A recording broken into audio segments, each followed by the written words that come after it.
सूर कहा कहे द्विविध आंधरो बिना मूल को चेरो भरोસો દ્રઢ એને ચરણ પ્રિયજનો અદ્ભુત કીર્તન છે આ. અને વૈષ્ણવનો તો એ નિયમ હોવો જોઈએ, રોજ રાત્રે ઊંઘતા પહેલા આ કીર્તનનું ગાન કરે. જે કરતા હોય એ લોકોને ખૂબ શુભભાવ છે અમારા, પણ જે નહીં કરતા હોય આજથી જ પ્રારંભ કરજો કે આપણે આ કીર્તનનું ગાન કરીને પછી નિદ્રાધીન થઈએ.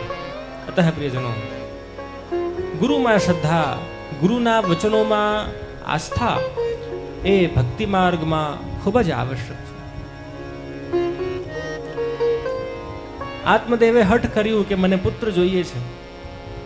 હવે થયું એવું કે મહાત્માની ઈચ્છા તો ન હતી, ગુરુની ઈચ્છા તો ન હતી, પણ અનિચ્છાએ એક ફળ આપ્યું કે તું આ ફળ તારી પત્નીને ખવડાવજે, અને ખવડાવવાથી તારા ઘરે અચૂક પુત્ર થઈ જશે. પત્નીનું નામ ધુંધુલી, એ પણ બહુ કંઈ ભગવાનમાં માનતી નહીં. એણે શું કર્યું કે ચાલાકીથી ઘરમાં ગાય હતી, ગાયને ફળ ખવડાવી દીધું.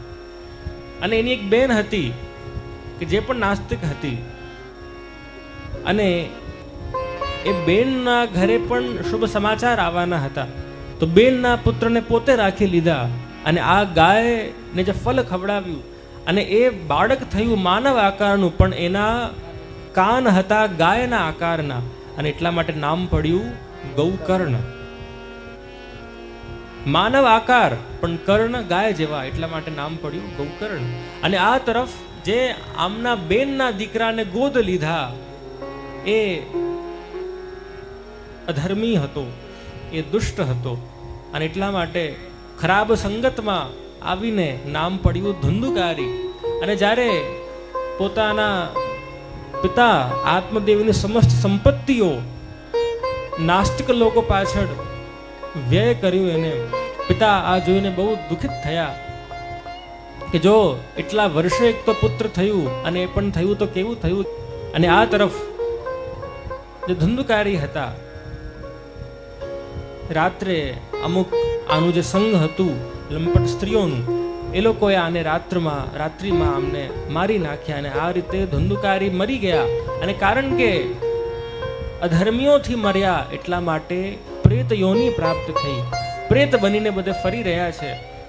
ગૌકર્ણ હતા એ ધાર્મિક હતા, ગૌકર્ણ હતા એ સાત્વિક હતા, ગૌકર્ણ હતા એ શુદ્ધ હતા.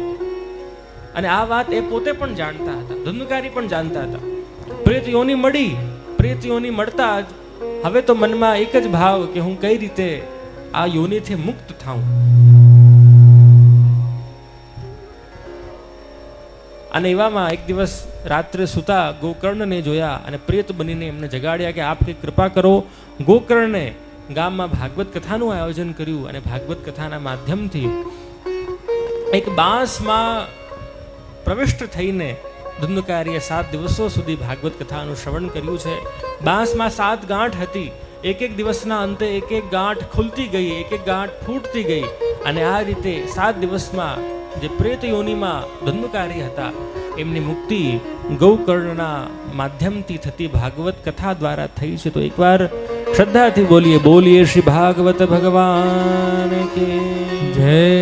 પ્રેત યોનિના ધુંધુકારીનો પણ ઉદ્ધાર કરવાનું કોઈનામાં સામર્થ્ય હોય તો એ શ્રી ભાગવતજી. ચાલો પ્રિયજનો, આપણે બધા હવે ભાગવતજીનું મહાત્મ્ય આપણે શ્રવણ કર્યું 1.5 દિવસમાં.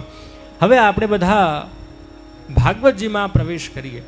ભાગવતજીનો પ્રથમ સ્કંદ, ભાગવતજીમાં 12 સ્કંદ છે. કેટલા અવાજ આવે છે આપને?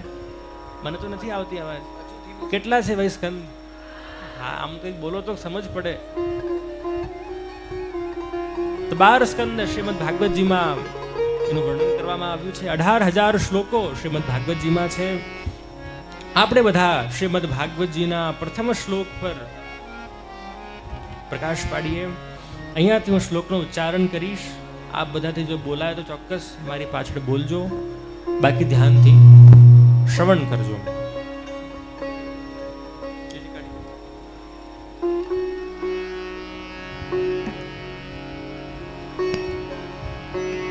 श्रीमद्भागवत महापुराणम् अथ प्रथम स्कंदः अथ प्रथमोऽध्यायः. જન્માદિ અસ્ય યતઃ અન્વયાત પ્રભુનું વંદન કરવામાં આવ્યું છે. સત્યમ પરમ ધીમહિ, સત્યનું ધ્યાન કરવામાં આવ્યું છે કે જે સત્ય કેવું છે કે જન્માદિ અસ્ય યતઃ અન્વયાત, કે જેમના થકી આ જગતનું ઉત્પાદન થયું છે, જગત જેમના થકી બન્યું છે અને જેમનામાં લય થશે એવા પરમાત્માને આપણે બધા વંદન કર્યું છે. એ ભગવાન કેવા છે કે તેજો વારી મૃદામ યથા વિનિમયો યત્ર ત્રિસર્ગો મૃષા અને ધામના સ્વેન સદા નિરસ્ત કુહકમ સત્યમ પરમ ધીમહિ.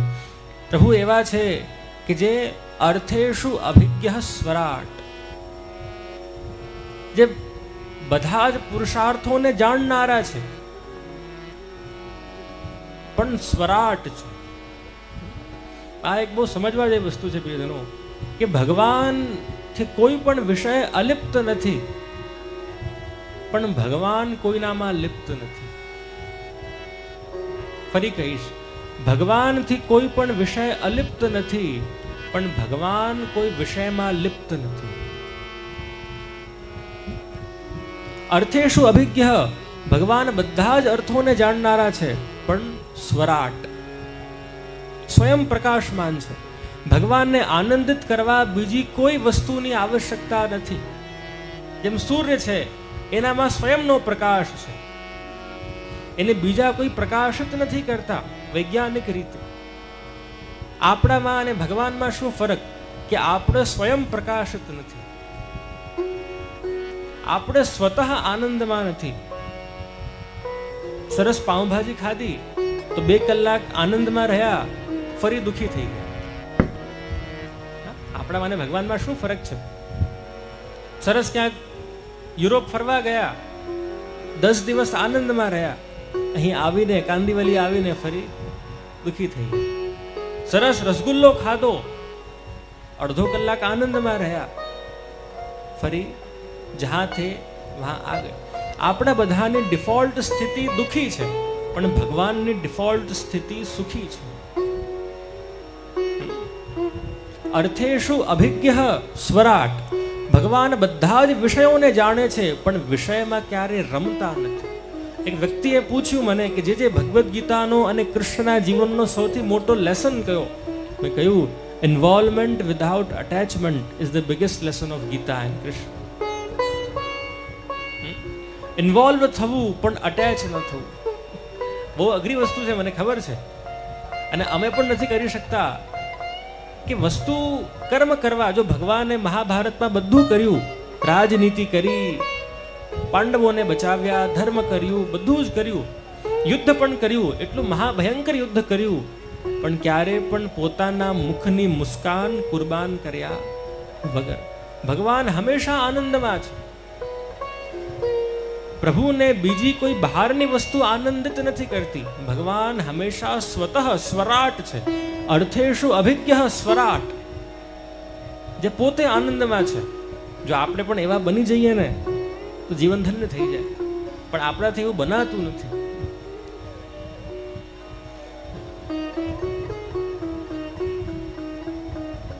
એક વિચારે કહ્યું કે આપણું મન પાણી જેવું છે. જેમ પાણી હોય એ જ્યાં જગ્યા મળે, ઢલાન મળે ત્યાંથી ઉતરી જાય.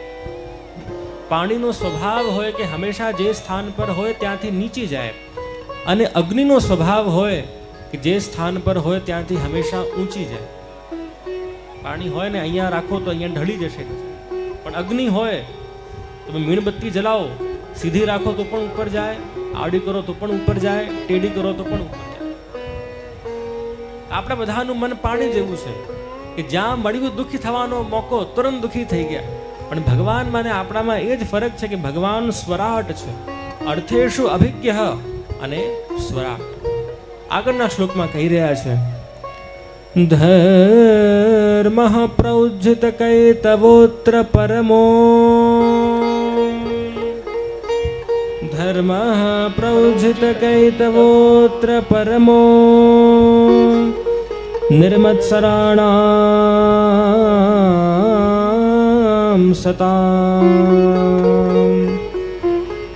વેદ્યમ વાસ્તવમત્ર વસ્તુ શિવદમ તાપત્રયોન્મૂલનમ. શ્રીમદ્ભાગવતે મહામુનિકૃતે કિં વા પરૈરીશ્વરઃ સદ્યો હૃદયવરુધ્યતે ત્રિકૃતિભિઃ શુશ્રૂષોભિस्तत्क्षणात्. ધર્મઃ પ્રૌજ્યત કૈતવઃ. આ ભાગવત શાસ્ત્ર કોના માટે છે? કે જે પ્રૌજ્યત કૈતવ છે. કૈતવ એટલે કપટ અને પ્રૌજ્યત એટલે કે નીકળી ચૂક્યું છે. જે લોકોના મનમાંથી કપટ છલ નીકળી ચૂક્યું છે એ લોકો માટે આ ભાગવતનું શાસ્ત્ર.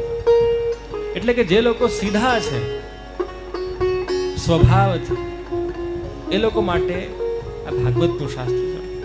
જે લોકોને બહુ છલ કરતા આવડે, જે લોકોને બહુ દંભ કરતા આવડે, જે લોકોને બહુ જે નથી એ બતાવતા લોકોને આવડે એવા લોકો માટે આ શાસ્ત્ર નથી. કૃષ્ણ ભક્તિ હૃદયમાં તો જ સ્થિર થઈ શકે કે જ્યારે વ્યક્તિ સહજ બની જાય, જ્યારે વ્યક્તિથી દંભ નીકળી જાય, પાખંડ નીકળી જાય, દ્વેષ નીકળી જાય, ત્યારે જ કૃષ્ણ જીવનમાં ઉતરી શકે છે. આપણે ત્યાં ખબર ગુસાઈજીનો ઉત્સવ આવે ને, ખબર છે કે નહીં બધા? ગુસાઈજીના ઉત્સવને આપણે ત્યાં જલેબી ઉત્સવ કહેવાય. જલેબી ઉત્સવ પર ઠાકોરજી જલેબી આરોગે. તો હું બધાને કહું કે જલેબી ઉત્સવ પર ખૂબ જલેબી સિદ્ધ કરજો, ખૂબ ઠાકોરજીને પણ જલેબીઓ ધરાવજો, પણ કૃપા કરી પોતે જલેબી જેવા ગોળ ગોળ ગોળ ગોળ નહીં બની જતા. અમુક લોકો એવા હોય ગોલ ગોલ ગોલ, ચાલુ ક્યાં થાય ને પૂરા ક્યાં થાય ખબર જ નહીં પડે. તો જલેબી ઠાકોરજીને ધરીએ પણ જલેબી જેવા ગોળ ગોળ આપણે ન બની જઈએ. ભાગવત એવા લોકો માટે છે કે જે લોકો પ્રૌજ્યત કૈતવ છે, કે જે લોકોના મનમાં કપટ નથી. અને એટલા માટે અંતિમ શ્લોકમાં મંગલાચરણના કહી રહ્યા છે, નિગમ કલ્પતરોરગલિતમ ફલમ શુકમુખાદમૃતદ્રવ સંયુતમ પિબત ભાગવતમ રસમાલયમ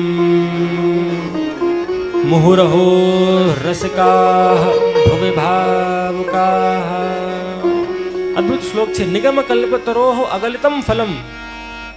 ભાગવત વેદોનું ફલ છે, ગાયત્રી મંત્ર બીજ છે, વેદ વૃક્ષ છે અને ભાગવત એનું ફળ છે. નિગમ કલ્પતરોઃ અગલિતમ ફલમ અને શુક મુખાદમ મૃત દ્રવ સંયુતમ. અને એવો ફલ છે કે જેમાં શુકદેવજીએ એનું આસ્વાદન કરાવ્યું છે આપણને. અને પિબત ભાગવતમ રસમાલયમ. અને એટલા માટે આ જે રસનું આલય છે, આલય એટલે રહેવાની જગ્યા. જેમ જ્યાં વિદ્યા રહે એને આપણે ત્યાં શું કહેવાય? વિદ્યા વિદ્યા. જ્યાં પુસ્તક રહે એને આપણે શું કહીએ? પુસ્તકાલય. જ્યાં બરફ રહે, જ્યાં હિમ રહે એને આપણે શું કહીએ? હિમાલય. આલય એટલે રહેવાની જગ્યા. તો જ્યાં બરફ રહે એ હિમાલય કહેવાય, જ્યાં વિદ્યા રહે એને વિદ્યાલય કહેવાય, જ્યાં પુસ્તકો રહે એને પુસ્તકાલય કહેવાય, જ્યાં નંદ રહે, નંદ યશોદા કૃષ્ણ રહે એને શું કહેવાય? નંદા. સમજ પડી કે નહીં? શબ્દોની મજા છે. જો આવલી એટલે શૃંખલા. જ્યારે રામચંદ્રજી પાછા પધાર્યા વનવાસથી રાવણને મારીને, તો અયોધ્યા વાસીઓએ દીપોની આવલી કરી. જે શું બન્યું? ત્યોહાર દીપાવલી, જેને આપણે ત્યાં દિવાળી કહીએ છીએ. આપણે પ્રભુને તિલક ધરી અને બાજુમાં શું ધરીએ? અલક. અલકાવલી. જે સેવા કરતા હશે ઘરે એને ખબર હશે. અલક એટલે કે વાડ, અલકોની શૃંખલા, અલકોની સિરીઝ એટલે અલકાવલી. તો આ બધા શબ્દોને જાણો તો મનમાં ભાવ પુષ્ટ થાય. કારણ કે જ્ઞાન અને વૈરાગ્ય ભક્તિના દીકરાઓ છે. જ્ઞાન પુષ્ટ થશે તો ભક્તિ પુષ્ટ થશે. તો પિબત ભાગવતમ રસમાલયમ. જેવી રીતે જ્યાં વિદ્યા રહે એને વિદ્યાલય કહેવાય, જ્યાં પુસ્તક રહે એને પુસ્તકાલય કહેવાય, જ્યાં નંદ રહે એને નંદાલય કહેવાય, એમ જ્યાં રસ રહે એને પિબત ભાગવતમ રસમાલય. એ રસનું આલય છે, જ્યાં આનંદ રહી રહ્યું છે, એ આ ભાગવત મહાપુરાણ છે. અને વલ્લભે એક બીજું પણ અર્થ કર્યું. આલય શબ્દનું શ્રી મહાપ્રભુજી અર્થ કર્યું કે આ સમંતાત લયો યસ્માત આલયમ, કે જેની સામે જગતનું આનંદ ફીકું થઈ જાય એ રસાલય છે. અર્થાત જેના મનમાં કૃષ્ણ ભક્તિ હોય એના માટે જગતના બીજા બધા વિષયો ફીકા પડી જાય. ઉદ્ધવજી વ્રજમાં આવ્યા ગોપીઓને મનાવવા માટે. ગોપીઓ तुम दुख न करो, कण कण में भगवान है, अपना मन परिवार में लगाओ, संसार में लगाओ. गोपियां कहती हैं उधो मन न भय 10-20 और खाटी छाछ कहाँ रुचि माने, सूर खवैया घी को. अरे उद्धव, हम तो घी के पिवैया हैं, ये जगत रूपी खट्टी छाछ हमको का भाएगी. જે રસિક ભક્તો હોય એની તો એવી ભાવના કે આ જગત તો ખાટી છાછ છે પણ ભગવાન તો ઘી છે. જેને એકવાર ભગવાન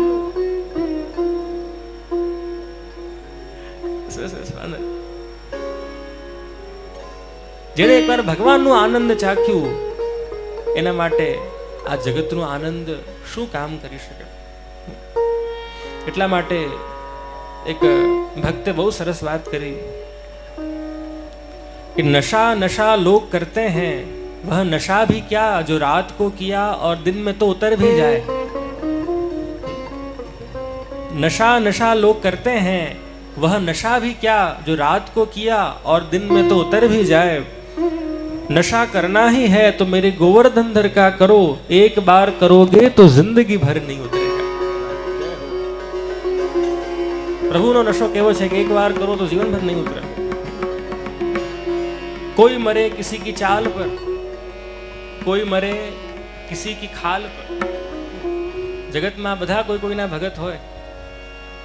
कोई मरे किसी की चाल पर, कोई मरे किसी की खाल એટલે ચમડી ઉપર. कोई मरे किसी की चाल पर, कोई मरे किसी के खाल पर, कोई मरे किसी के माल पर. પૈસાના ભગત ક્યાં ઓછા છે. कोई मरे किसी की चाल पर, कोई मरे किसी के माल पर, कोई मरे किसी के खाल पर. जो इन पे मरे समझो मर ही गए, અમર તો વો હુએ હે જો મરે. ભગવાનથી પ્રેમ કર્યું જ નથી એ શું જાણે કે ભક્તોનું મન કેટલું હંમેશા આનંદથી ઓતપ્રોત હોય છે. તો પિબત ભાગવતમ રસમાલયમ. વલ્લભ કહે કે જેણે એકવાર ઠાકોરજીનું મુખ જોઈ લીધું એને પછી બીજા કઈ સુંદરતા એટ્રેક્ટ કરી શકે. જેણે એકવાર ભગવાનની કથામાં મન લગાવી લીધું જગતની બીજી કઈ એવી વાર્તા એને તૃપ્ત કરી શકે. જેણે આ જીભ પર એકવાર મોહનથાલનું સ્વાદ ચાખી લીધું આ પિઝા બર્ગર એને કઈ રીતે ભાવી શકે. જેણે એકવાર એ રસને ચાખ્યું છે એ પછી બીજે કઈ રીતે આસક્ત થઈ શકે. આ મોહનથાલની વાત નીકળી એટલે એક પ્રસંગ મને યાદ આવ્યું. એક વલ્લભકુળ હતા આજથી 50 વર્ષ પહેલા, પ્રથમ પીઠના. આપનું નામ હતું પ્રથમેશજી મહારાજ. પ્રથમેશજી મહારાજ બહુ જ વિદ્વાન આચાર્ય હતા અને એટલા વિદ્વાન આચાર્ય કે પુષ્ટિ માર્ગનું પ્રતિનિધિત્વ કરવા કુંભ મેળામાં દર વર્ષે આપ પધારતા. જ્યારે જ્યારે કુંભ મેળો થાય, નાસિકમાં થાય, પ્રયાગરાજમાં થાય, તો પુષ્ટિ માર્ગનું પ્રતિનિધિત્વ કરવા આપ પધારતા. હવે જેમ આપ બધાને ખબર છે કુંભ મેળામાં અલગ અલગ સંપ્રદાયોના આચાર્યો પધારતા હોય, અલગ અલગ સંતો પધારતા હોય. એક દિવસની વાત છે, કોઈ સંતે બાબાશ્રીને પ્રશ્ન કર્યું કે બાબા, મને કૃષ્ણ શું છે, પુષ્ટિ માર્ગ શું છે એ સમજવું છે, એ જાણવું છે. આપ થોડા રમૂજી હતા એટલે આપે શું કહ્યું કે દેખ ભાઈ, कृष्ण विष्णु छोड़ तू, पुष्टि मार्ग छोड़, शाम का समय है, पहले तू मोहनथाल खा. શું કહ્યું કે તું આ જ્ઞાનવાનની વાત રહેવા દે, હમણાં પેલા મોહનથાલ ખા તું, ठीक है. भितरिया जी ने कहूँ कि भितरिया जी संत को साधु बाबा आए आंगन में, उनको खिलाओ, मोहनथाल धरो, थाली उनके पत्तल में मोहनथाल धरो. मोहनथाल खायो और पहला मोहनथाल खाते ही महाराज जो स्वाद उनको अनुभवायो है, विरक्त हते साधु बाबा ने. मोहनथाल में तो केसर बोलती होय, शक्कर बोलती होय, चाशनी बोलती होय, बदाम पधरावेला होय उपरथी, रसरूप छे मोहनथाल. તો મોહનથાલ ખાતા જ જેને કહેવાય બાબાની આંખ ખુલી ગઈ કે ઓહો આ તો અદ્ભુત સામગ્રી છે. પ્રથમેશજીએ કહ્યું કે આપને ગમી ને? તો કે હા બહુ ગમી મને. તો કે બીજી લેશો આપ? તો કે હા. બીજી મૂકી, ત્રીજી મૂકી, ચોથો મોહનથાલ મૂકી. પ્રિયજનો આપ માનશો નહીં, પણ એ દિવસે એ સાધુ બાબા 8 મોહનથાલ ખાઈ ગયા. કેટલા? હવે આપ બધાને ખબર છે 8 મોહનથાલ ખાવ તો શું થાય? જે થવાનું હતું એ જ થયું. આવ્યા વલ્લભકુલ પાસે કે જે ખાલી मोहनथाल तृप्त कर दिया आपने, अब तो समझाओ कृष्ण क्या है, पुष्टि मार्ग क्या है. प्रथमेश जी आज्ञा करी कि ऐसा करो बाबा, आज आप जाए घर पे सो जाओ, कल आपको समझाएंगे पुष्टि मार्ग क्या है. બીજો દિવસ થયો, સવાર થઈ, આ મહારાજ શ્રી વાટ જોઈ રહ્યા હતા કે હવે આવે, પણ એ આવ્યા નહીં. ખબર પડી કે આ સાધુ બાબાને 8 મોહનથાલ ખાઈને એમનું પેટ બગડી ગયું છે, અપચ થઈ ગઈ છે. અને ત્યારે મહારાજ શ્રી એમના મુકામ પર પધાર્યા. સત્ય ઘટના કહું છું આપણે. મહારાજ શ્રી મુકામ પર પધાર્યા અને કહ્યું બાબા, हमारा भक्ति का मार्ग, हमारा पुष्टि मार्ग ये मोहनथाल जैसा है. तो कह रहे महाराज कैसी बात कर रहे हो, मोहनथाल खाने में तो बहुत अच्छा लगा पर खाते ही मुझे तो दस्त लग गए, मेरा तो पेट बिगड़ गया. तो महाराज श्री कहूँ, अद्भुत वाक्य कहूँ कि हमारा पुष्टि मार्ग भी यह मोहनथाल जैसा है, खाना बहुत आसान है पर पचाना बहुत मुश्किल है. કૃષ્ણનો માર્ગ, ભક્તિનો માર્ગ ખાવો સહેલો છે પણ પચાવવો અઘરો છે. એટલા માટે રસરૂપ છે. પિબત ભાગવતમ રસમાલયમ મુહુરહો રસિકા ભવે ભાવુકા. અરે ભાઈ, ભક્તિ કા માર્ગ તો રસિકો કા માર્ગ है. શ્રી ગુસાઈજી પાસે 2 ભાઈઓ આવ્યા કે ઠાકોરજી પુષ્ટાવા છે. ગુસાઈજીએ કહ્યું કે ભાઈ મોટા ભાઈને તને શેનો શોખ છે? તો મોટા ભાઈ કહે કે હું તો વિરક્ત છું, મને તો કોઈનો પણ શોખ નથી. તો કે અચ્છા. કે નાના ભાઈ તને શેનો શોખ છે? તો કે મને તો ખાવાનો હોય શોખ, ખવડાવવાનો હોય શોખ, કપડાં પહેરવાનો હોય શોખ, સુગંધનો હોય શોખ, ગાવાનો હોય શોખ, સાંભળવાનો હોય શોખ. શ્રી ગુસાઈજી કહે કે હું નાનાના માથે ઠાકોરજી પધરાવીશ, મોટાના માથે નહીં પધરાવું. તો કે કેમ આવું? કે જેને પોતે જ સારા કપડાં પહેરવા ન ગમતા હોય એ ઠાકોરજીના શું શૃંગાર ધરવાનો? ઠાકોરજી પણ પછી ભગવત ધારણ કરશે. પછી જેને પોતે જ સારું ખાવું ન ગમતું હોય એ ઠાકોરજીને પછી બાફેલા પેલા આલુ ને કકડી જ ખવડાવશે. અતઃ પિબત ભાગવતમ રસમાલયમ. આ તો રસનું આલય છે, રસનું શાસ્ત્ર છે. અને એટલા માટે પિબત ભાગવતમ રસમાલયમ મુહુરહો રસિકાહ ભવે ભાવુકાહ. અને એટલા માટે પ્રિયજનો, વૈષ્ણવો ભાગવત શાસ્ત્ર કહી રહ્યું છે એટલા માટે આ રસનું સોર્સ છે, આનંદનું સોર્સ છે. જે પવનનું સોર્સ છે આ પંખો, લાઇટનો સોર્સ છે આ હેલોજન, સાઉન્ડનો સોર્સ છે આ માઇક, એવી રીતે આનંદનું સોર્સ છે આ ભાગવત અને કૃષ્ણ. જ્યારે ઘરે આપણને તરસ લાગે તો આપણે મટકીની શરણ ગ્રહણ કરીએ કે મટકીમાંથી પાણી પીએ. આપણા ઘરે બધી વસ્તુના અલગ અલગ સોર્સ છે. ઠંડક જોઈએ ઘરે તો આપણે બટનથી એસી ઓન કરીએ. ઘરે લાગેલું એસી આપણા આનંદનું સ્ત્રોત છે. મટકીમાં ભરેલું પાણી આપણા તૃપ્તિનું સોર્સ છે. એમ આ ભાગવત આપણા આનંદનું સોર્સ છે. જ્યારે ભાગવત જીવનમાં આવે છે, જ્યારે આ રસશાસ્ત્ર જીવનમાં આવે છે, તો વ્યક્તિ પરિપૂર્ણ બની જાય છે, વ્યક્તિ તૃપ્ત બની જાય છે. અને એટલા માટે જે એકવાર આ રસ ચાખી લે એને પછી બીજું રસ કઈ રીતે ગમી શકે છે? જાકો મને લાગ્યો ગોપાલ સો તાહી ઓર कैसे भावे हो, लेकर मीन दूध में રાખો જલ બિન સચુ નહીં પાવે હો. શીતકાલમાં આપણે ત્યાં હિલગના કીર્તનો ગવાય અને હિલગના કીર્તનમાં આનું આ એક સુરદાસજીનું પદ છે કે જાકો મન લાગ્યો ગોપાલ સો તાહી ઓર कैसे ભાવે હો. જેનું એકવાર મન ગોપાલમાં લાગી ગયું એને પછી બીજે કઈ રીતે ગમી શકે? એટલા માટે શોભા સલુણા શામની, તું જોને સકી શોભા સલુણા શામની. કોટી કંદર્પને લજાવે એવું મુખડું, ફીકી પડી છે કલા કામની. પ્રભુના મુખ કમલના દર્શન કરતા આપ બધા એટલા વાર નાથ દ્વારા ગયા હશો, પણ જેટલી વાર જાઓ ક્યારે એવું ન થાય કે વારંવાર સેમ શ્રીનાથજીને શું જોવા? લોજિકલી જોવા જાઓ તો શ્રીનાથજી એ જ છે 500 વર્ષોથી, પણ 500 વર્ષોથી વૈષ્ણવો ત્યાં બસ ભરી ભરીને જઈ રહ્યા છે, યાત્રાઓ કરતા કરતા જઈ રહ્યા છે. બાકી શ્રીનાથજી તો જે ત્યારે હતા એ જ આજે પણ છે. પણ કારણ કે ક્યારે એવો વિચાર મનમાં ન આવે કે વારંવાર પ્રભુને જોવાથી શું ફાયદો, કારણ કે એ રસનું સ્ત્રોત છે, એ આનંદનું સ્ત્રોત છે. અને એટલા માટે એકવાર શ્રદ્ધાથી અને ભાવથી બોલીએ, બોલીએ શ્રી ગિરિરાજ ધરણ કી જય, ગોવર્ધનનાથ કી જય. અને એટલા માટે આપણા ભગવદીઓએ ગાયું છે, શોભાસ લુણા શામની તુજો ને સખી, શોભાસ લુણા શામની. પ્રભુની સુંદરતા જેટલા વખાણ કરો એટલા ઓછા છે. પ્રિયજનો, મંગલાચરણ થયું છે શ્રીમદ ભાગવતજીનું. મંગલાચરણ પછી પ્રસંગ આવે છે કે જ્યારે નૈમિષારણ્ય ક્ષેત્રમાં શૌનકાદિ ઋષિઓ 1000 વર્ષોનું તપ કરી રહ્યા હતા.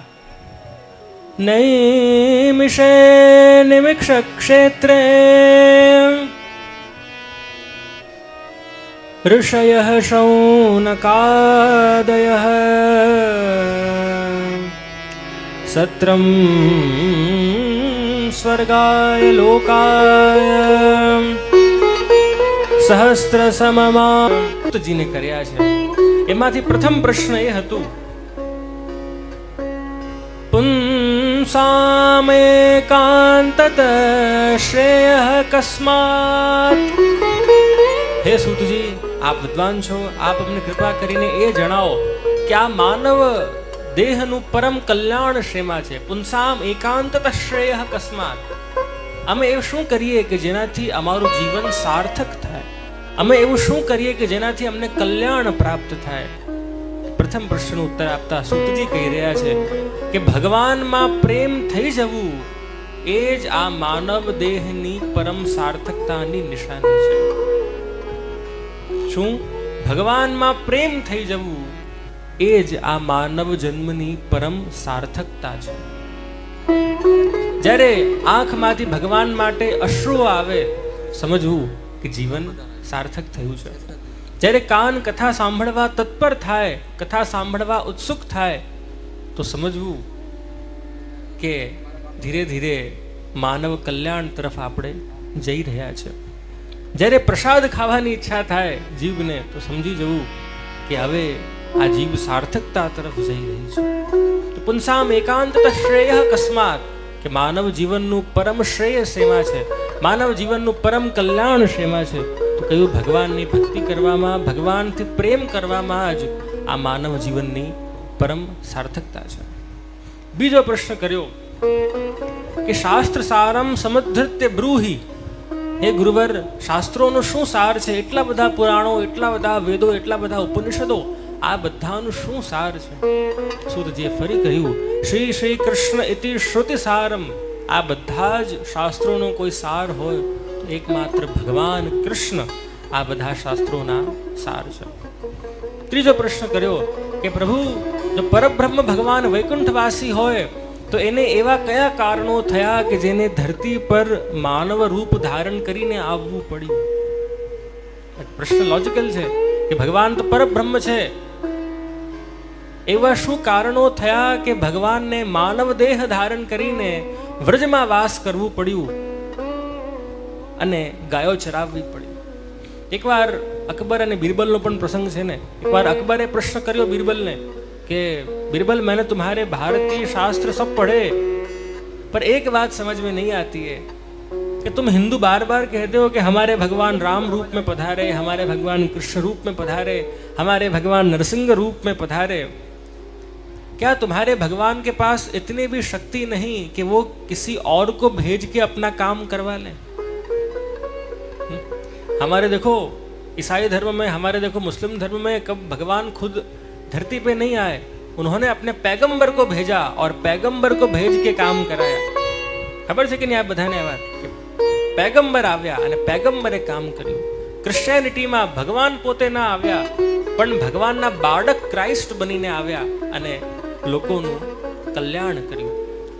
और जगत का कोई धर्म यो नहीं कहता है कि भगवान खुद अवतरित हुए और खुद अवतार धारण करके लोगों का उद्धार किया है. सिर्फ तुम हिंदू ये बार बार कहते हो कि हमारे भगवान के 24 अवतार हैं, भगवान ने वराह रूप धारण किया, भगवान ने वामन रूप धारण किया. बिरबल हंस्या અને કહ્યું કે મહારાજ, जब योग्य समय होगा तब मैं आपको इस प्रश्न का जवाब दूंगा। थोड़ा दिवसों પછી રાજા ઇત્યાદિ બધા પરિભ્રમણ કરી રહ્યા હતા, ક્યાંકની યાત્રા કરી રહ્યા હતા. અકબર હતા, સાથે ઘણા સૈનિકો હતા, મંત્રીઓ હતા, અને સાથે નાનકડો અકબરનો એક બાળક પણ હતો, 5 વર્ષનો. બધા ધ્યાનથી સમજજો અને સાંભળજો.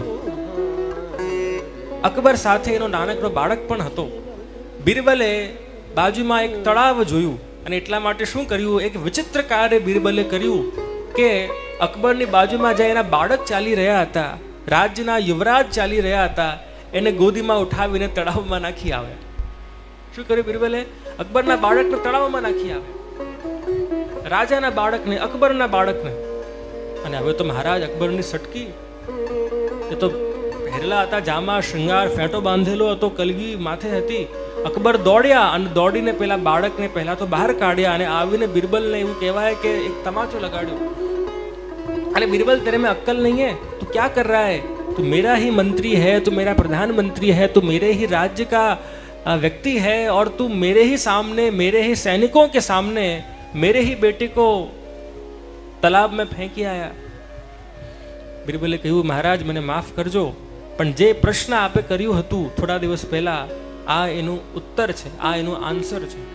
તો કયો પ્રશ્ન?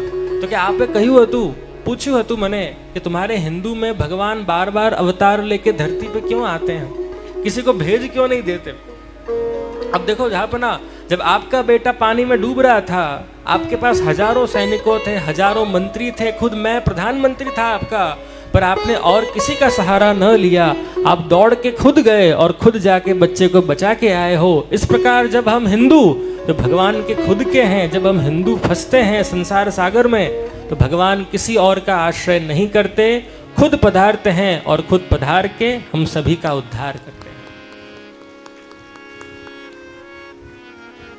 અને એટલા માટે જે પ્રશ્ન કર્યું છે શૌનકાદિ ઋષિઓએ કે ભગવાને કેમ અવતાર ધારણ કર્યું, અને એટલા માટે પ્રભુ જ્યારે જુએ છે કે પોતાના લોકોને મનોરથો પૂર્ણ કરવા રાક્ષસોનો વધ પ્રભુ ઉપરથી કરી શકે છે, પણ ગોપીજનો જેવા ભક્તો માટે, યશોદાજી જેવા ભક્તો માટે, શબરી જેવા ભક્તો માટે જ્યારે બીજો કોઈ રસ્તો નથી, તો ભગવાન પોતે જ પધારે અને પોતે પધારીને બધાના મનોરથોને પરિપૂર્ણ કરતા હોય છે. પ્રિયજનો, 6 પ્રશ્નો કર્યા. આગળના 4 પ્રશ્નો ભગવતઃ કૃષ્ણસ્ય લીલા બ્રૂહી, ગુરુવર આ ભગવાનની લીલા અમને કહી સંભળાવો. 5મો પ્રશ્ન, ઈશ્વરસ્ય અવતાર કથાઃ બ્રુવી, ઈશ્વરે કયા કયા અવતારો ધારણ કર્યા એ આપ અમને કહી સંભળાવો. અને અંતિમ પ્રશ્ન, ધર્મઃ કમ શરણમ ગતઃ, હે પ્રભુ કૃષ્ણ જ્યારે સ્વધામ પધારી ગયા, કલયુગ આવી ગયું, ત્યારે ધર્મ કોની શરણે ગયું? તો આના જ ઉત્તરમાં આખી ભાગવતજીનું ત્યાં